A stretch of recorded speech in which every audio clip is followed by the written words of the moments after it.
नमस्कार दोस्तों, मैं हूं सौरभ शर्मा। आप देख रहे हैं भारत 24। दो स्पेशल गेस्ट मेरे साथ मौजूद हैं and they straight up from Mumbai. हमारे स्टूडियो में है। फिल्म बहुत स्पेशल है, कहानी बहुत स्पेशल है और एक के लिए वो फिल्म सबसे ज़्यादा स्पेशल है क्योंकि उनकी डेब्यू है। आप दोनों का बहुत बहुत स्वागत है भारत 24 में। कोशिश की है ट्रेलर देख के सर 4 लाइनों में शायद उस शब्दों को बयां कर सकूं जो आप बयां करते दिखेंगे थिएटर्स पर, ऑडियंस देखेगी। हीर की आंखों में सफ़र की चमक है, उसके कदमों में कहानी की दमक है। एक्सप्रेस है वो मगर दिल की रफ्तार में। वाह, बहुत अच्छा। बहुत ही सही क्या बात है सौरभ भाई। डिस्क्रिप्शन थी। उमेश सर, क्या यही जिस्ट है? यही हीर है हमारी? बहुत सही पकड़ है आपने। एक्चुअली यही है बात कि एक बहुत रिलेटेबल जो कहा जाए वैसा एक कैरेक्टर है हीर का, जो गर्ल नेक्स्ट डोर जिसे कहते हैं हम, कि जिसकी खूबियाँ जो हैं वो आप अपनी गर्लफ्रेंड में देखते हो या वाइफ में देखते हो या बहन में देखते हो या बेटी में देखते हो, तो वही है। और एक्सप्रेस इसलिए है क्योंकि ये जर्नी है पूरी फिल्म। एक एक जो पात्र है हमारा हीर, उसकी जर्नी है ये कि कहाँ से कहाँ जाती है, पंजाब से कैसे वो लंदन जाती है और क्या करती है, उसके ऊपर फिल्म है। अच्छा देविता, आपकी भी जर्नी स्टार्ट हो चुकी है। हीर एक्सप्रेस की तरह देविता भी एक्सप्रेस निकल चुकी है अपनी बॉलीवुड में। लेकिन सबसे पहला सवाल, हीर एक्सप्रेस किस इमोशन को सबसे ज़्यादा सेलिब्रेट करती है? लव, फ्रीडम, रेज या लोनलीनेस? आई थिंक हीर सबसे ज़्यादा लव को करती है, और वो इसलिए बिकॉज़ हीर की फैमिली वैल्यूज़ बहुत स्ट्रॉन्ग है। तो उसके मन में जितना भी प्यार है वो अपनी फैमिली के टुवर्ड्स है। और हीर बड़ी हुई है अपने मामाओं के साथ, और जब वो लंदन जाती है उसे एहसास होता है कि उसके लिए फैमिली का सपोर्ट कितना इम्पॉर्टेंट है। एंड आई थिंक वो हर किसी से प्यार करती है, चाहे वो एक एनिमल हो या वो उसके रिलेटिव्स हो या उसकी फैमिली हो। अच्छा, in a world full of stereotypes, Devita, Heer जैसी लेयर्ड कैरेक्टर को निभाना कितना लिबरेटिंग और कितना चैलेंजिंग था आपके लिए? तो हीर को निभाना मेरे लिए चैलेंजिंग था बिकॉज़ हीर एक लाउड और एक्सप्रेसिव लड़की है। वो एक बहुत ही करेजियस और फियरलेस है। उसे अपने सपने पूरे करने के लिए काफ़ी स्ट्रगल करना पड़ रहा है। But at the same time Devita एक काफ़ी इंट्रोवर्ट और काफ़ी सटल किस्म की लड़की है, और वो समझने के लिए अपनी बॉडी लैंग्वेज के साथ, अपने हैंड जेस्चर्स के साथ, अपने वोकल के साथ मुझे थोड़े चैलेंजेस आए। But at the same time Heer एक इतना सुंदर कैरेक्टर है कि वो मेरे दिल के बहुत करीब है। तो मुझे हीर का रोल प्ले करके बहुत बहुत खुशी हुई। अच्छा देविता, हीर ट्रेडिशनली एक ट्रेजिक सिंबल रही है, तो क्या आपकी फिल्म उस ट्रेजिडी को तोड़ती है? बिल्कुल तोड़ती है। और मुझे ऐसा लगता है कि उमेश सर ये बहुत ही बेहतर आंसर कर पाएंगे मेरे से। यही है, इसलिए जो हमने एक्सप्रेस रखा है वो यही है, जर्नी के बारे में ही है। कहते हैं ना कि क्राइसिस से क्रिएशन होता है, वैसे ही ट्रेजेडी होती है लाइफ में। जो दुख आता है उसी से जब आप निकलते हो तो वो जो सुख की प्राप्ति और उसका जो आनंद है वो तभी पता चलता है जब अगर आप कोई चीज़ से गुजरे हो। जैसे ओशो ने बहुत अच्छा एक बार कहा था कि आप त्याग किस चीज़ का करोगे, अगर आपने भुगता ही नहीं है तो त्याग क्या करोगे जी। तो वैसे ही सुख की प्राप्ति जो है वो दुख होने से सुख का महत्व बहुत ज़्यादा हो जाता है। तो यही जर्नी है पूरी। अच्छा, क्योंकि हीर का नाम आता है तो रांझा भी हमें दिखाई देते हैं, और हालांकि इसमें रांझा हमें देखने को मिल रहे हैं, लेकिन किस तरीके से जो हीर है अपने राजा से, क्या हम वो मिलन प्यार जो हम हमेशा से रिलेट करते हैं, जहाँ हीर है वहाँ प्यार है, मोहब्बत है। तो ये फील जब आपको नाम पता था, आपका किरदार का नाम हीर है, कितना सॉलिड रोमांटिज्म होता है ना, क्रिएट होने लगता है हीर रांझा एंड ऑल। सो वो फ्लो आ रहा था। तो मेरे लिए एक्चुअली हीर के लिए प्यार का मतलब दोस्ती है, और जो हीर का रांझा है वो उसका सबसे अच्छा दोस्त है। तो जो मेरे को एक्टर हैं प्रीत कमानी, उन्होंने पहले दिन से ही मुझे बहुत सपोर्ट किया, नोइंग कि मेरी पहली फिल्म है, एंड मुझे काफ़ी गाइड किया। जो भी ऐसे सीन्स थे जहाँ मुझे थोड़ी सी मुश्किल आती थी तो मैं उनके पास जाती थी कि मुझे एक छोटी सी ट्रिक दो जहाँ I can play this better. So मेरा रांझा मेरा बहुत ही अच्छा दोस्त है। अच्छा, क्योंकि बहुत सारी लव स्टोरीज आपने देखी होंगी, हम सब ने देखी है, और ये लव स्टोरी, क्योंकि लव स्टोरीज के बहुत सारे एंगल्स होते हैं, आपको हीर को लव स्टोरी का कौन सा एंगल सबसे ज़्यादा पसंद है? हीर को सबसे ज़्यादा पसंद आया अपना मामाओं के साथ, जो उसका प्यार और जो उसकी दोस्ती है, क्योंकि उसके मामा ही उसके लिए सब कुछ हैं, और उसके माँ, उसके बाप, उनके दोस्त, भाई बहन, मेरे मामा ने सारे किरदार निभाए हैं हीर की ज़िंदगी में। तो आई थिंक मेरा सबसे अच्छा रिलेशन उनके साथ है। उमेश सर, फिल्म में सेंट्रल कॉन्फ्लिक्ट्स क्या है? दिल बनाम दिमाग, ट्रेडिशन बनाम मॉडर्निटी, या कुछ और? दूसरा जो आपका ऑप्शन है वो ज़्यादा है, पर कहीं ना कहीं मैं मानता हूँ कि उसमें भी दिल तो कहीं ना कहीं आता ही है, क्योंकि उसके बगैर सब कुछ अधूरा है जी। तो ये हमेशा मानता हूँ कि अगर आपका हार्ट सही जगह पर होता है तो बाकी की जो भी जंग होती है वो आप लड़ सकते हो। बिल्कुल। दीपिका, आपको लगता है कि हीर एक्सप्रेस में पंजाबियत और कंटेम्प्रेरी यूथ कल्चर का बैलेंस कैसे बनाया? तो हीर एक बहुत यंग लड़की है, और मुझे लगता है कि हीर जैसी विल कि टू नेवर गिव अप आज की बहुत ज़्यादा लड़कियों में है, और मुझे लगता है और ज़्यादा होनी चाहिए, बिकॉज़ हीर अपने साथ पूरी फैमिली को लेकर चलती है और बहुत प्यार से आगे बढ़ती है। एंड जो उसकी एक क्वालिटी है, उसका एक जो कैरेक्टरिस्टिक है कि उसको सब कुछ अचीव करना है बट सबके साथ अचीव करना है, और उसमें जो वो पंजाबी टच है, बिकॉज वो पंजाब से है, तो वो दिल खोल कर प्यार करती है सबसे। और हीर एक शेफ़ भी है, तो उसे खाना बनाना और सबको खाना खिलाना भी आप मूवी में देखेंगे, उसका एक बहुत बड़ा पैशन है। तो आपने एक बार बोला पंजाबी आ गए हुए। उमेश सर, फेमिनिज्म आजकल हर कहानी का हिस्सा बन रहा है। हीर एक्सप्रेस उस ट्रेंड को फॉलो करती है या उससे आगे जाती है? नॉर्मली जो फेमिनिज्म को लेकर बात होती है, तो जहाँ तक अभी जो ट्रेंड चल रहा है उसमें काफ़ी हद तक सर्वाइवल और रिवेंज तक ही बात रह जाती है। तो हमारी फिल्म वैसे ऐसी है कि वो फैमिली की जो बात करती है फेमिनिज्म के साथ, तो वो पहलू को हम ज़्यादा इम्पोर्टेंस दे रहे हैं। तो नॉर्मली फेमिनिज्म को लेकर अगर कहानी फिल्म देखी हुई हो या जो है वो एक रिवेंज लेकर एक कई जगह वो है, उसमें भी कहीं रिवेंज में भी फैमिली है, ऐसा नहीं है मुद्दा। पर यहाँ तो एक लड़की को माँ बाप का प्यार ही नहीं मिला है, मामा के साथ ही पली बड़ी है, और कहाँ तक जाती है लड़की, मतलब अगर वो लंदन एक अपना ड्रीम पूरा करने गई है जी, और वहाँ क्या सरप्राइजेस उसको मिलती है, और जो हमने कैरेक्टर उसका बनाया है कि वो बिकॉज मामाओं के साथ रही है, तो उसके एक मामा जो है वो मैकेनिक है, तो इसने कार मैकेनिज्म का भी उसको नॉलेज आ गया है, कुकिंग का भी आया क्योंकि उसकी माँ कुक थी, वो उसको विरासत में मिला हुआ है। और एक तरफ है कि एक मामा जो है वो उसका एक स्टेबल है घोड़े का, तो वो अस्तबल में मतलब घोड़े चलाना भी सीख गई है। तो इट्स लाइक मल्टीटास्किंग जो कैरेक्टर होता है वो ये है।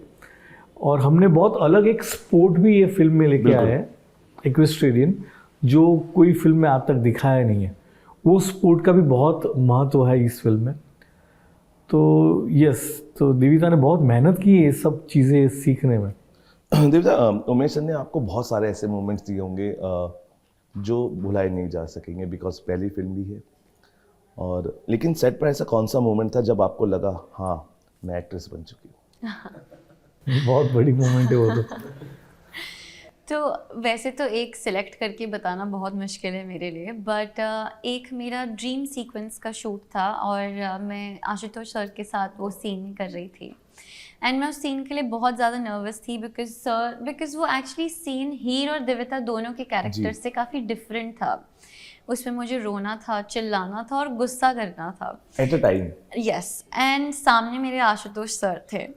तो जब इतने बड़े एक्टर आपके सामने होते हैं तो आपके ऊपर बहुत प्रेशर आ जाता है।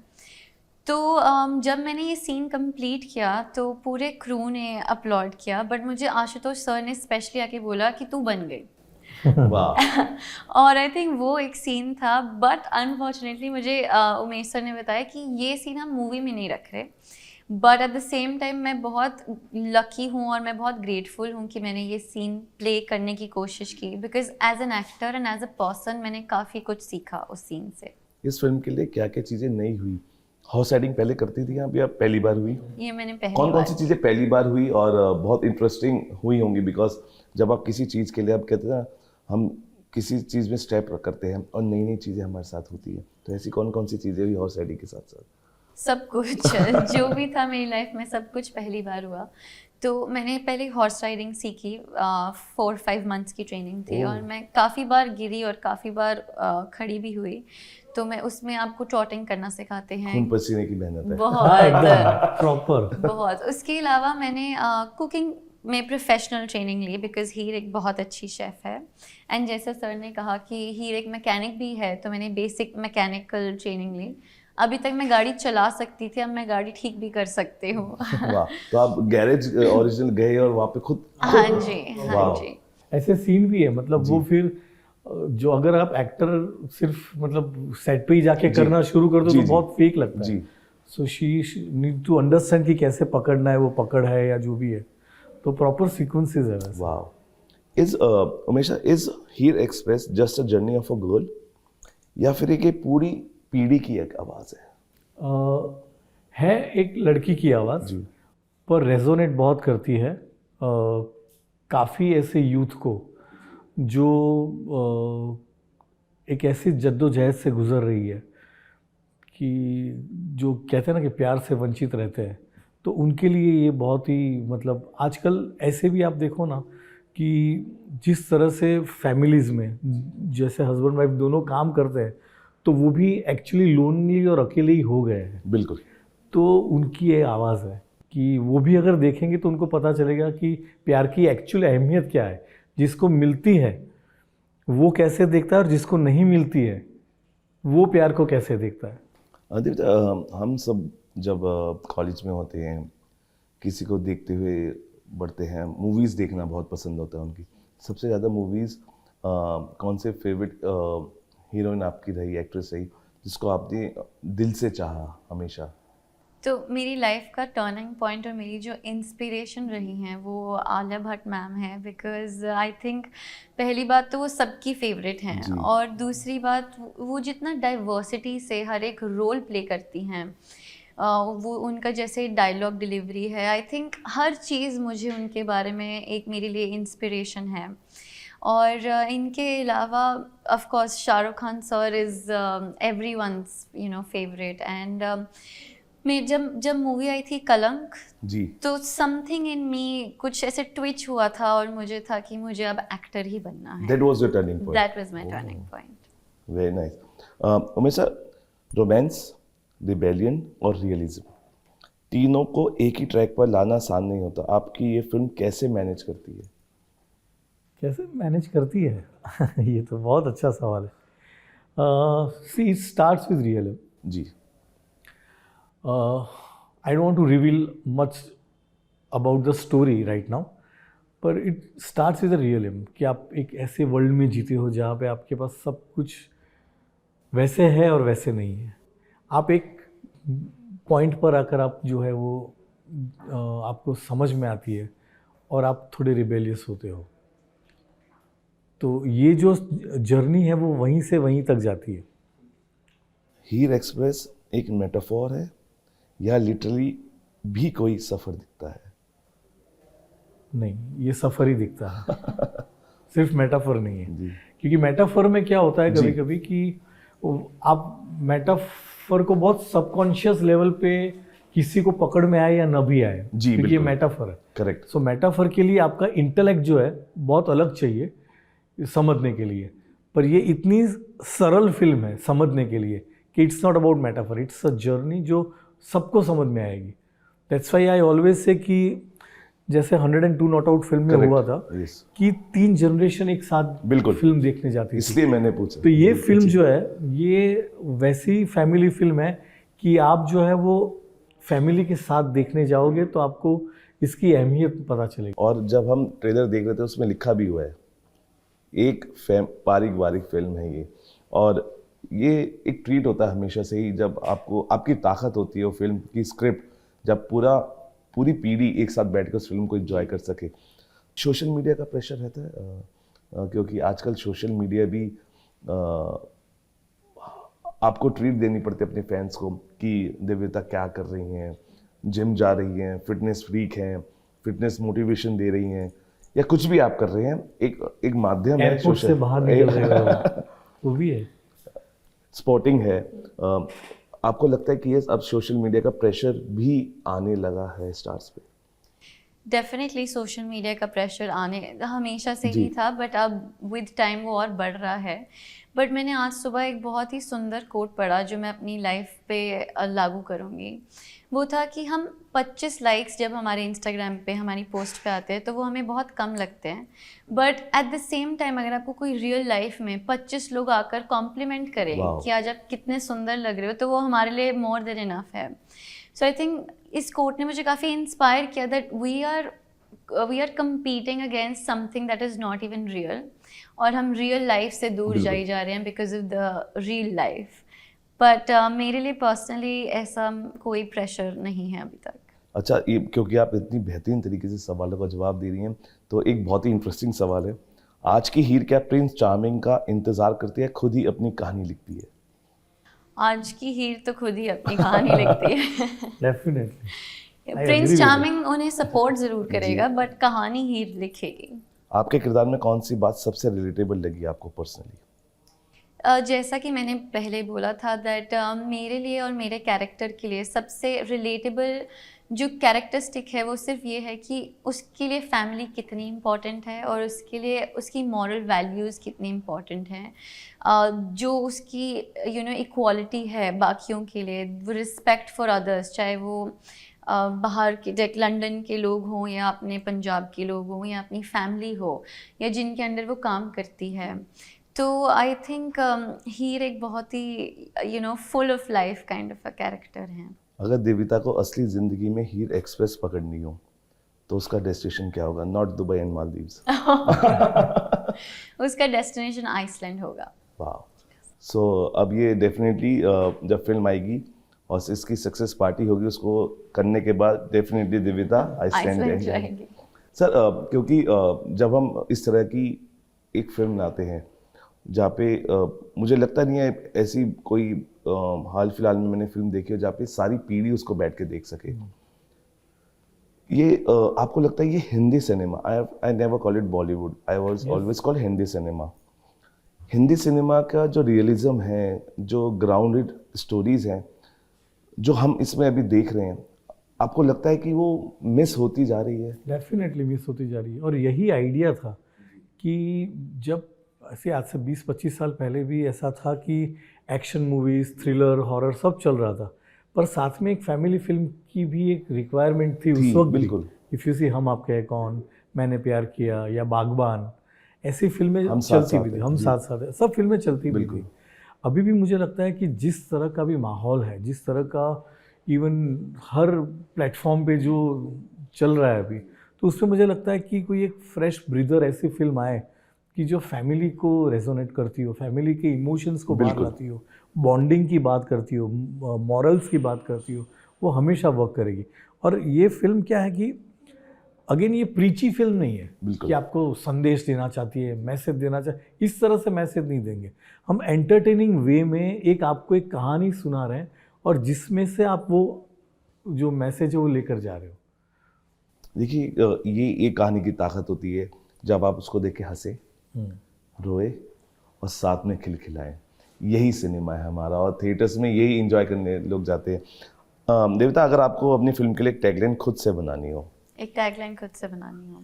आई नो यू हैव, आपने बहुत सारे बनाई होंगी जी। लेकिन आपकी सबसे बेस्ट टैगलाइन कौन सी है? जो मेरी सबसे अगर मुझे अभी क्रिएट करनी हो तो एक टैगलाइन ये होगी कि हीर की जर्नी उसकी फैमिली के साथ।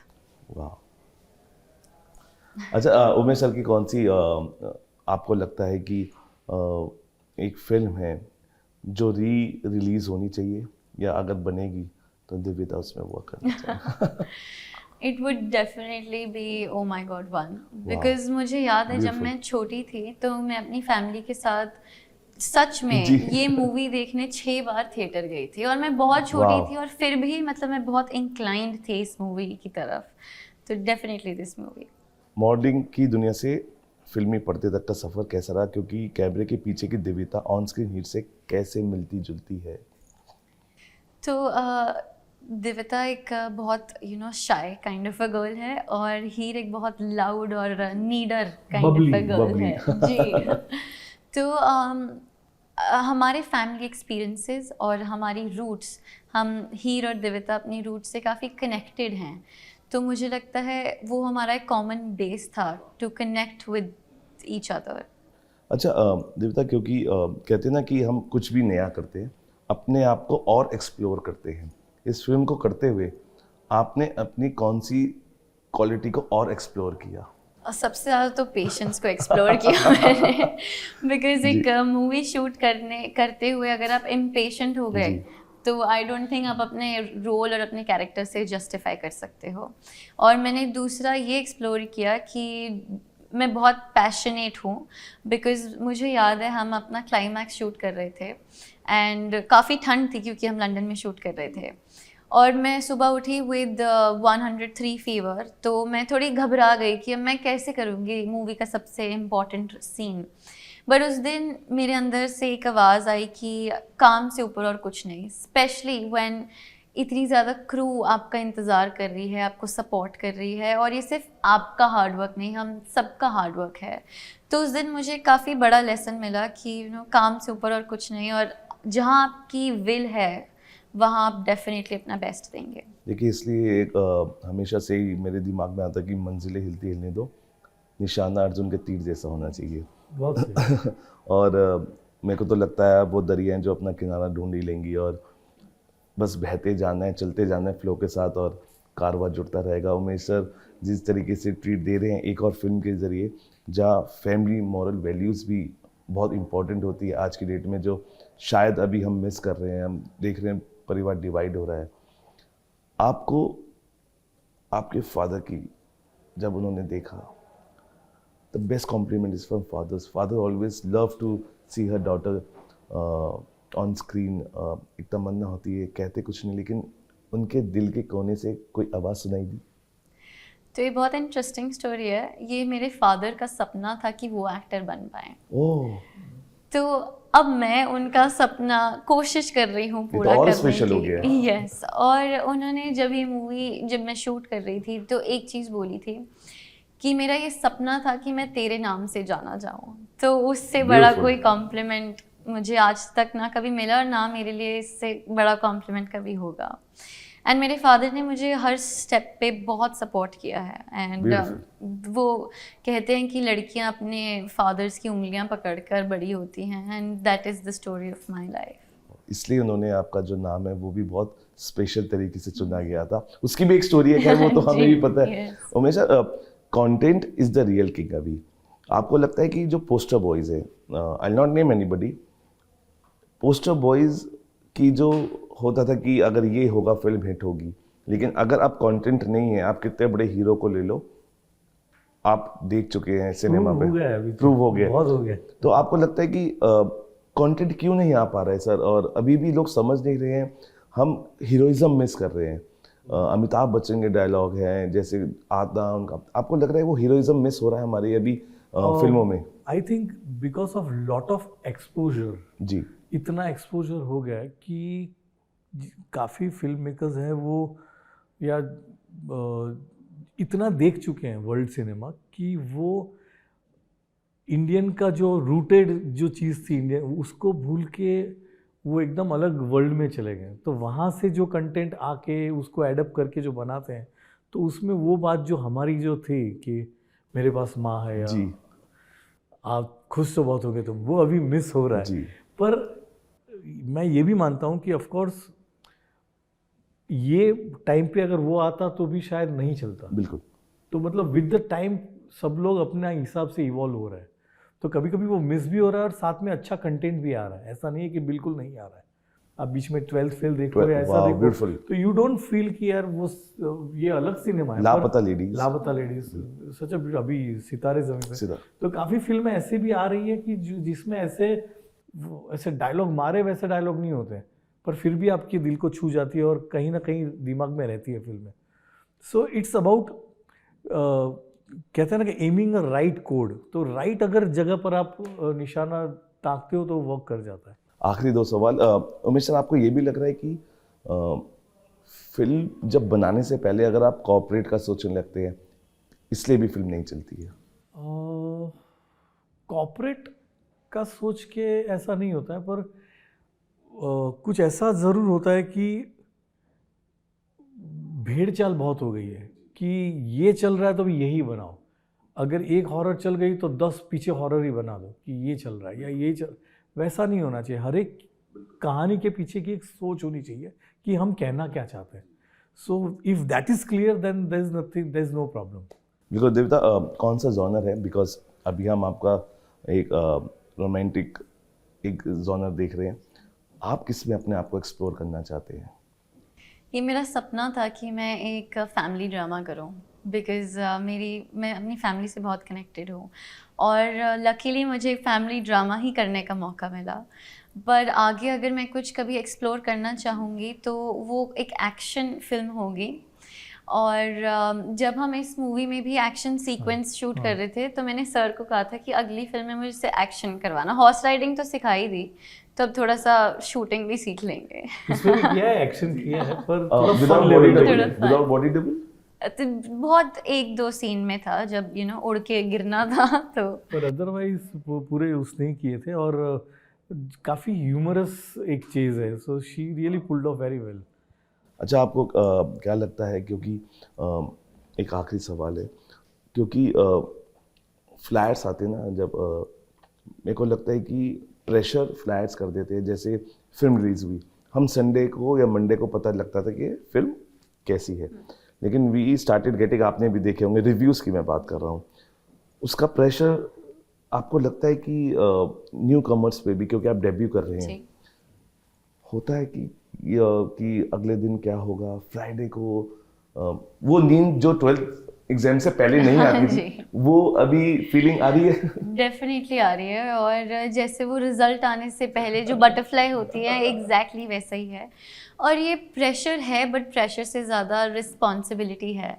और मैंने अपने मन से और अपनी सच्चाई से फुल मेहनत की है इस किरदार के लिए, तो मैं अब कोई आउटसाइड प्रेशर नहीं लेना चाहती और ना ही ले रही हूँ। और मेरा ये मानना है कि अभी मैं प्रेजेंट में हूँ और मैं प्रेजेंट में ही रहना चाहती हूँ। सो मैंने जितना किया है अपना बेस्ट करने की कोशिश की है। और स्पेशली जब आपके पास इतने अच्छे डायरेक्टर हों और ऊपर से उमेश सर का जितना भरोसा मेरे पर था और है, उतना ही भरोसा मेरा खुद पर भी बढ़ रहा है। तो मैं बस बहुत लकी हूँ और ग्रेटफुल हूँ। Devita is directors actress. Yes, definitely. Thank you, आपने हमसे बात की, हमें वक्त दिया। और मैं यही कहना चाहूँगा कि हमारे इंटरव्यू में आपको पता लग गया होगा कि बहुत खून पसीना लगा है, चोटें लगी हैं, लेकिन कहते हैं कि खून पसीने की जो कमाई होती है ना, वो क्या रंग लाती है, ये आप सभी को पता है। ऐसी बहुत मेहनत हुई है। देविता की डेब्यू फिल्म है, लेकिन लग नहीं रहा है किसी भी तरीके से, बिल्कुल मंझी हुई एक एक्ट्रेस लग रही है। ऐसा लग रहा है कि इन्होंने कितना काम पहले भी किया है। ये कॉन्फिडेंस और उमेश सर का जो क्राफ्ट है, जो फ्रेम है, उसमें जिस तरीके से देविता फिट बैठी है, मुझे लगता है कि अगर आपको भी उस फ्रेम को देखना है 70 mm पे, तो आपको ये फिल्म आनी पड़ेगी, देखनी पड़ेगी पूरी फैमिली के साथ। फिलहाल अभी के लिए इतना ही। आप मेरे बाहर 24 के साथ।